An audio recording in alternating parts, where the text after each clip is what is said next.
Hello, everyone. My name's Chris Kemp. I am a clinical psychologist. First, I need to apologize for my background behind me. We're currently moving house, and I thought about, putting myself on a paradise beach or in the middle of the Alps or whatever my other options were. But yeah, felt a little weird. So you get my messy room instead. Yeah, first thing I actually wanted to say to all of you watching, is just a huge thank you.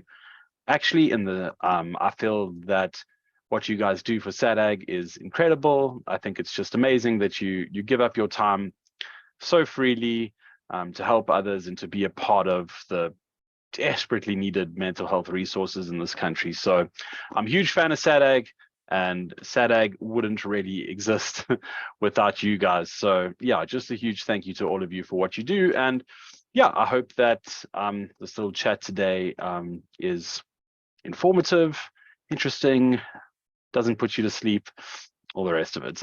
Yeah, so I'm not really used to doing these kinds of talks where kind of just in a room talking to myself, but that's okay. I'll do my best. Yeah, and so the SADAG team has asked me to speak a little bit about dissociative identity disorder, which is quite a mouthful and something that I feel like it is probably one of the most misunderstood in terms of mental illness, and something that's, I guess I want to say, almost quite exotic. I think there's a lot of interest around, a lot of fascination around it. You've probably also heard it referred to as multiple personality disorder. Sometimes people use the term split personality, and it has gotten a lot of what I would call kind of pop culture attention.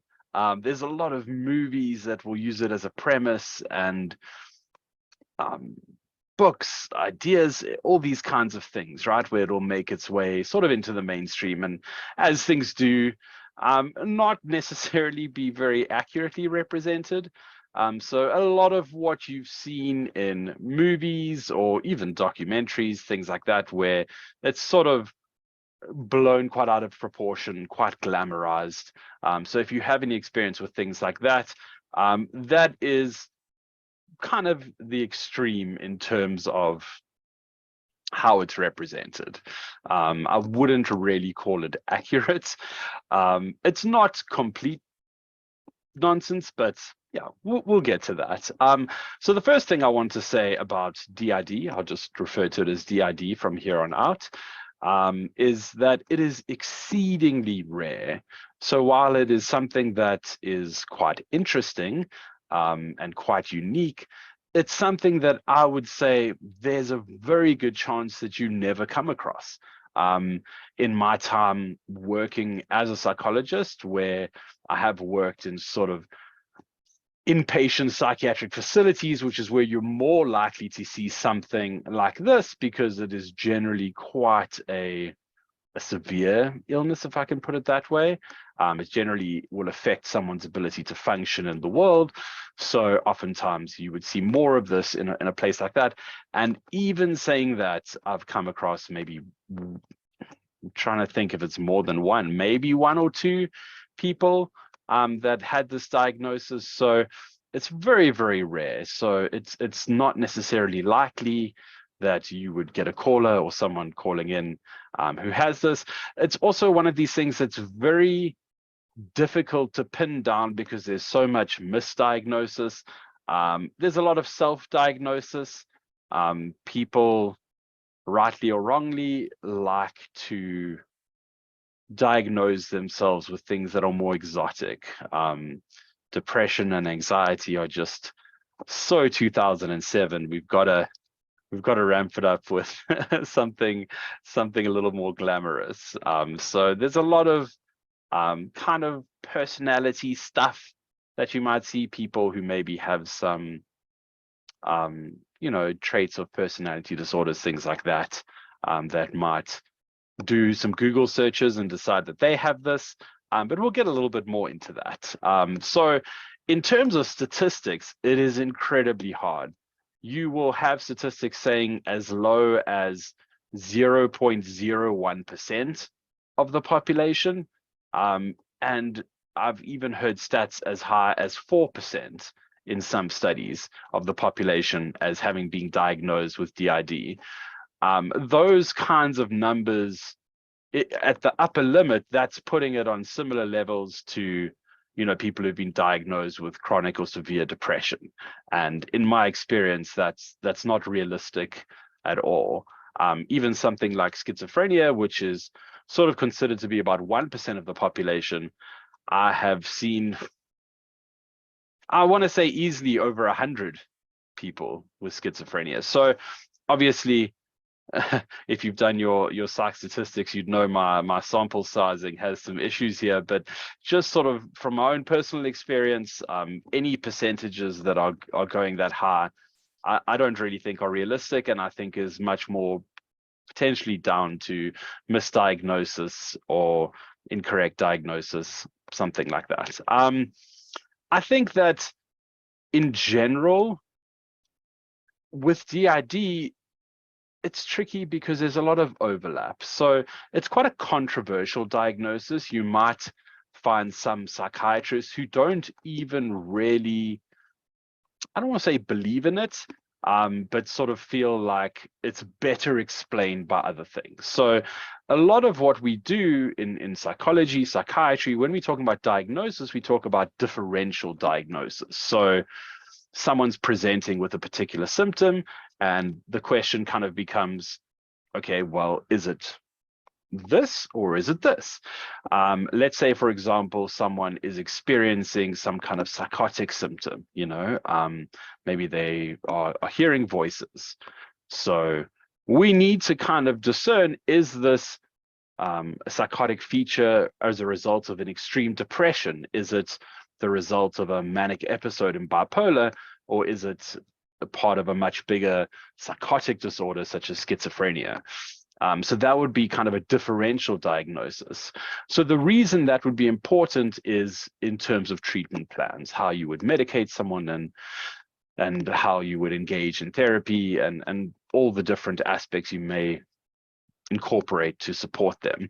So where it gets tricky with DID is that if you actually go to the DSM, which is that sort of big psychiatric book where we just label all the disorders, and it's sort of the psychiatry Bible, if I can put it that way.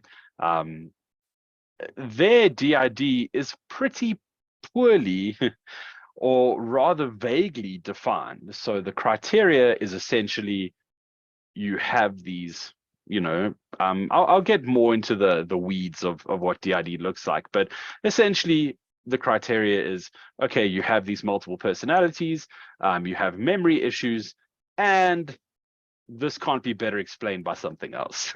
That's sort of basically it. So it's not one of these sort of long, well-defined disorders. And so that's where there's a lot of controversy around it in terms of like, well, could it be better explained by this or better explained by that? Does it almost warrant its own diagnosis? So I think that's just a little bit of background, and obviously your role is not going to be to get into the nitty-gritty of these sort of differential diagnoses in the role that you have at SADAG, but it's just to give you a little bit of background in terms of, I guess, the sort of narrative around DID as something that is not yet very well understood, something that is not considered to be sort of commonplace, not something you should see a lot, and something that can often be confused with something else. So I think that I am one of these people, maybe it's because I'm a psychologist, not a psychiatrist, but I don't like to get too hung up on labels in general. And I think this is especially true in your role, as SADAG counselors, in the sense that you will generally be wanting to understand what someone is experiencing. And so when you are looking at someone, the main questions you want to be asking is not what specific label do we kind of put this under, but rather, how much is this person's daily functioning being affected? is this a situation where you think this person really needs therapy, or or would benefit from talking to a group? Or is this sort of like, no, there's something quite a lot more serious going on here, and they need to speak to a psychiatrist? So yeah, I think that it's always great to arm yourself with information, but I don't want you to get too, like I say, lost in kind of the nitty gritty. It's less important. And I would say, even for myself, working as a professional, oftentimes that label can also be less important or secondary to understanding someone's actual lived experience. So when we talk about DID, let's sort of create a framework, because like I said, a lot of what people might have seen have been in movies and things like that. And I think where the movies and all of that mostly kind of get it wrong is they sort of portray these personalities as these sort of fully formed whole beings, that sort of like, can I speak to Steve now? I would like to speak to Steve. Caroline, I want to speak to Steve. And, then it's like,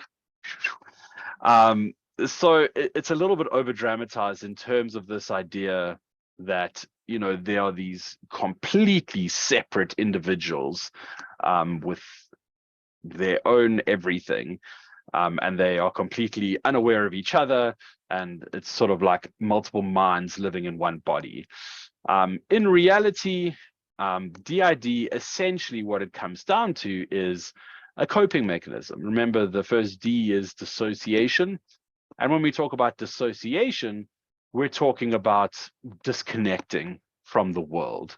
That feeling of not feeling real, feeling like you are sort of outside of your own body, or almost like looking at yourself from a distance, feeling emotionally detached, feeling like you can't focus on anything, and you just feel very separate to yourself, or feeling like the things around you aren't real.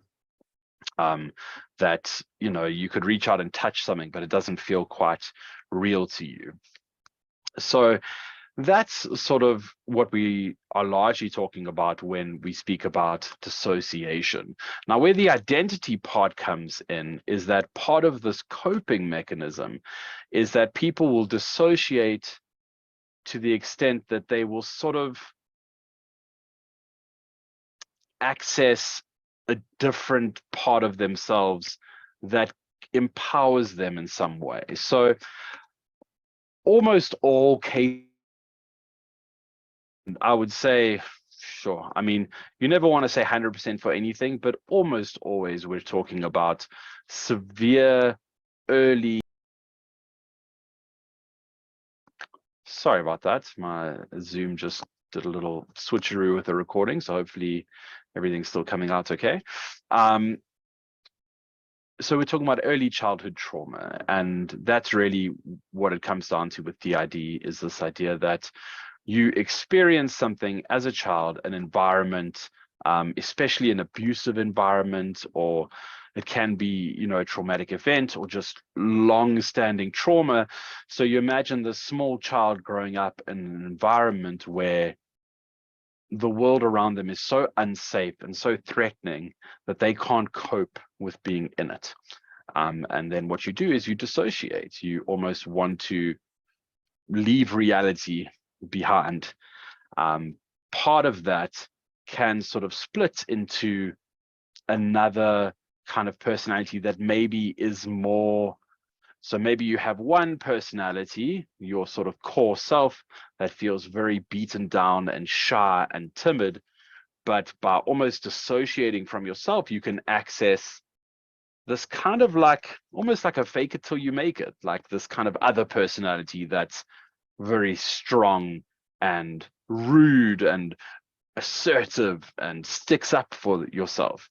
And so what people with DID find is that they have these big shifts in kind of mood and personality in terms of how other people would perceive them, that in some scenarios they might be very sort of timid or shy, but in another scenario they might be very outgoing and confident.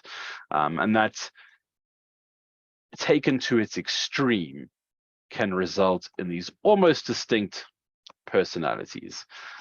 Again, the sort of research around this is quite scattered.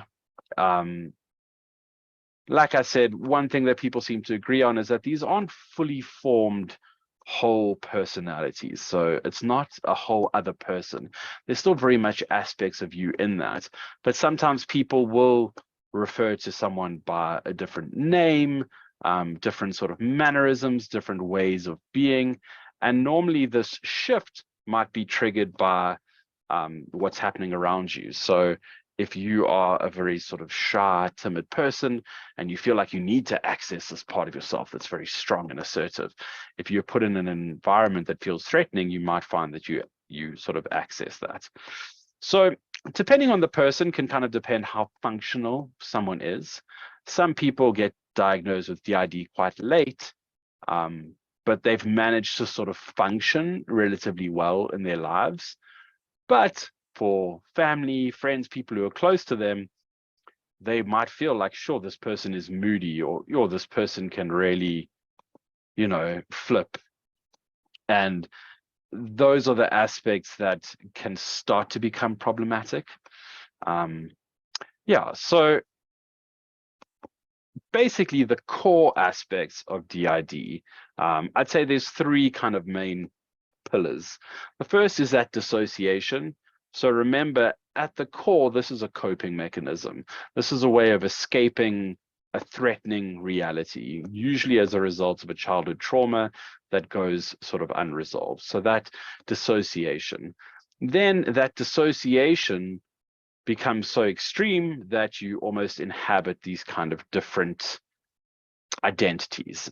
Most commonly, someone diagnosed with DID, it would sort of be like 2 to 4 different sort of people that might fulfill different sorts of roles. They can be fluid, so they can introduce more people or other people can go away. So it's essentially like, again, this coping mechanism. I feel threatened. I feel like I need to be assertive, but I'm not an assertive person. I'm going to construct this assertive version of myself. But the other core aspect of DID is that there is always some aspect of amnesia, of memory loss. That's sort of a requirement. And that can be anything from struggling to remember a conversation, struggling to remember what happened on a particular day, to forgetting sort of what would be core memories or core experiences. Oftentimes that can be the threatening or traumatic event itself. You can sort of suppress that memory and you can't recall what happened. But because there's such a strong element of dissociation, there will always be some kind of memory fallout that isn't, again, better explained by something else. So in terms of what people might confuse DID with, the big ones are bipolar.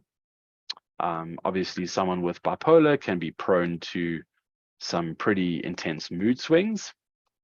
So that can look to someone like DID, again, because you sort of see this drastic shift in how someone behaves.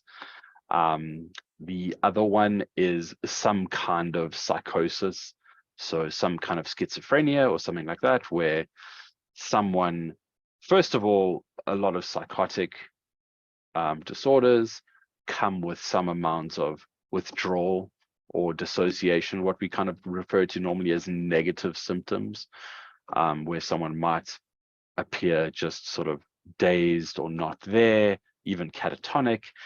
So you might confuse that for a kind of extreme dissociation, or simply someone saying things that don't make a lot of sense, or saying that they are someone they're not. People with psychosis obviously can have a lot of delusional ways of thinking. So I might come to you and say, how's it? I'm Kanye West. I'm here to do my new show. Have you heard of me? And you might think, my God, this guy has invented an alter personality where he's Kanye West. But it's not that.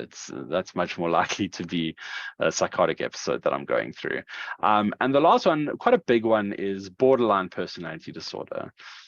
Borderline personality disorder, one of the core features of borderline personality disorder is what we kind of refer to as an identity disturbance. So people with borderline often don't have a very clear idea of themselves or who they are. They tend to be quite good social chameleons. They might want someone to like them. They might want to get close to someone.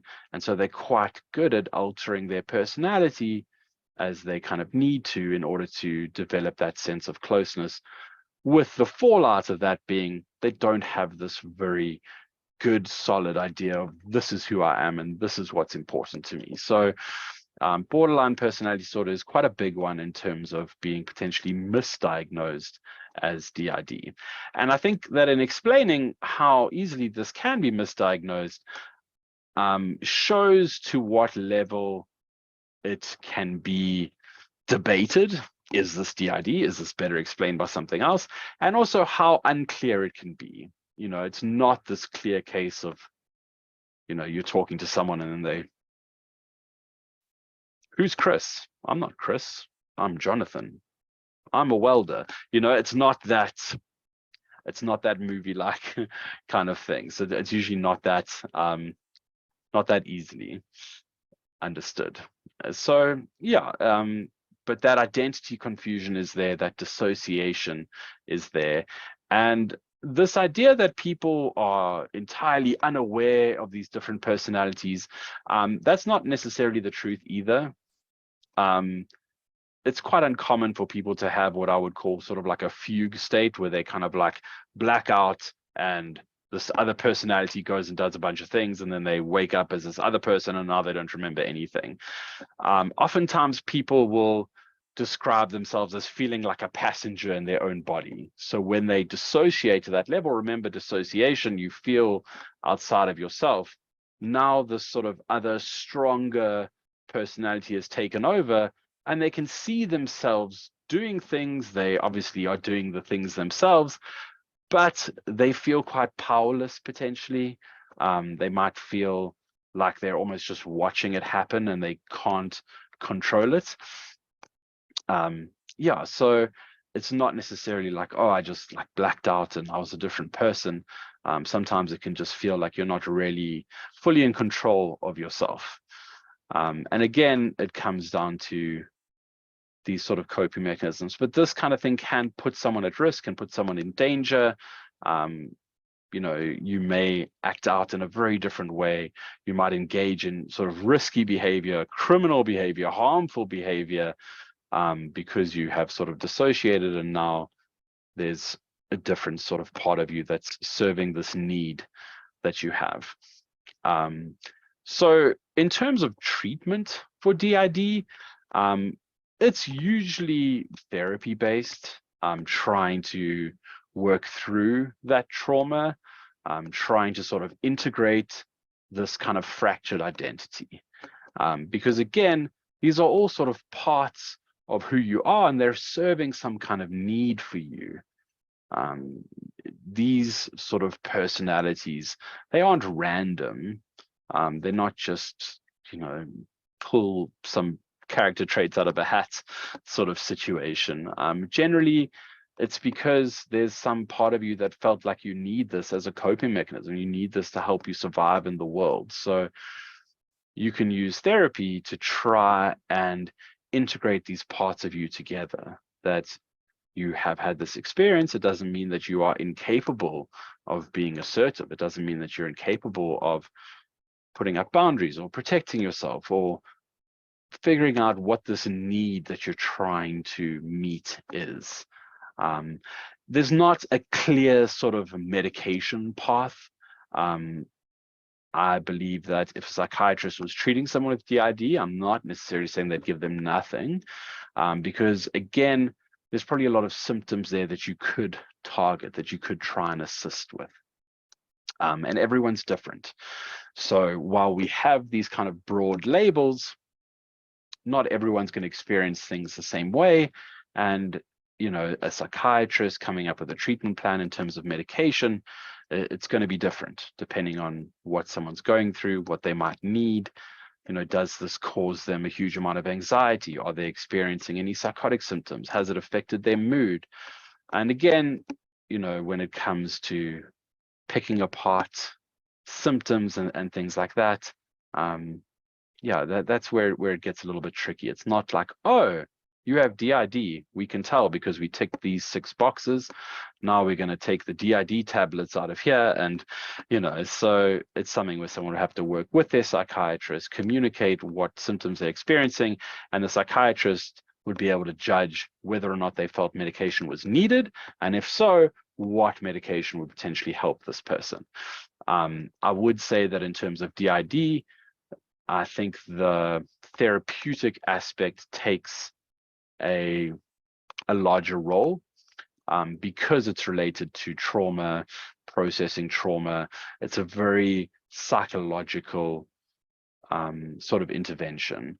And that's psychiatry and psychology in general. There's some things where psychiatry and psychology will work very much hand in hand. There's some things where psychiatrists might say, sure, I think that you really need therapy here. And, there's things on the other end of the spectrum as well. So for myself, if I saw someone who was psychotic, it's very difficult to do meaningful therapy with someone who's psychotic. Normally you can try and help contain them, try and help them work through whatever they're feeling or understand what's happening.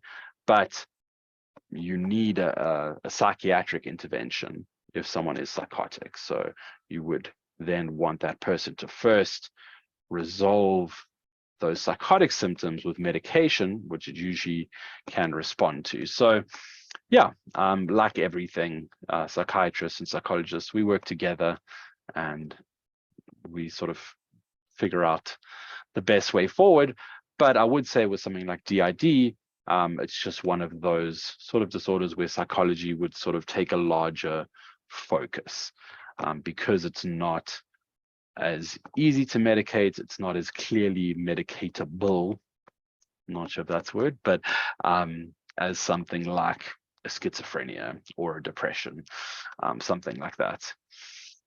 I don't know how long I've been talking for, probably long, knowing me, but I think that is most of what I kind of wanted to cover. Like I said, I think that understanding a little bit about DID is great. I think it's great to sort of clear up some of the misconceptions about it and the, again, like the pop culture sort of picture of it. But again, something that I don't expect many of you to ever come across, simply because I find that it is genuinely that rare. And perhaps not quite as exciting as it might appear in a movie, but ultimately, if you feel like you're talking to someone and they are describing, feelings of dissociation, where they feel outside of themselves, outside of their body, they don't feel real, if they are describing mood swings or like they sort of have this idea where they don't really know themselves, if they mention severe trauma or not feeling like they're coping, again, you might put those pieces together and say, wow, this could be DID, but the label isn't really helpful in that sense. I don't think it would necessarily do anyone any good to say, aha, I can tell this is DID, you need to see someone. It's more, hey, look, you're describing potentially reckless behavior, you're describing that you're not coping, you are describing that you are having these dissociative episodes. That is enough, absolutely, to say, hey, I think you really need to see a professional. It sounds like this requires a bigger intervention than going to a group or something like that. So I think that's sort of what I'd be on the lookout for. But I think that it'll ring enough alarm bells just by the cluster of different symptoms that you're hearing, that, again, like I say, I don't think putting the whole label together will really matter too much. But I hope that it's interesting. I hope that I've managed to sort of cover a lot of the stuff. I know I can be a little bit unfocused, tangential sometimes, so excuse me if I was rambling at all. But yeah, again, such a big thank you to all of you for the work that you do. I hope you all feel really proud of yourselves, and I thank you for just being a part of mental health awareness, mental health support. Goodness knows, in this country, we need it so much, and it is so lacking. It's definitely another thing I can tell you from having worked in communities and things like that. It's just so many people needing help and so few people available to give it. And never underestimate the power of just being there for someone, listening to them, having someone feel heard. And I think that's why I harp on about this idea of labels and diagnosis, and because while it's all a part of psychology and it's a part of psychological practice, it's all secondary in my mind to giving someone that validation that there's someone there who gives a damn what they're going through, who's willing to listen, and who's willing to say, that sucks. That sounds really, really hard. And honestly, sometimes that's really just what people are needing. They just need to not feel alone. So thank you all so much for being a part of providing that for so many people every day. Yeah, thank you guys. I would say it's been nice talking to you, but yes, I'm talking to you from the past. But yeah, so it's been nice talking to myself in this room, imagining this captive audience. But yeah, I hope you all have a wonderful 2023. I think we're all rooting for it to be a little bit easier than the last couple of years. And yeah, so I hope it's off to a good start. Thanks so much, everyone.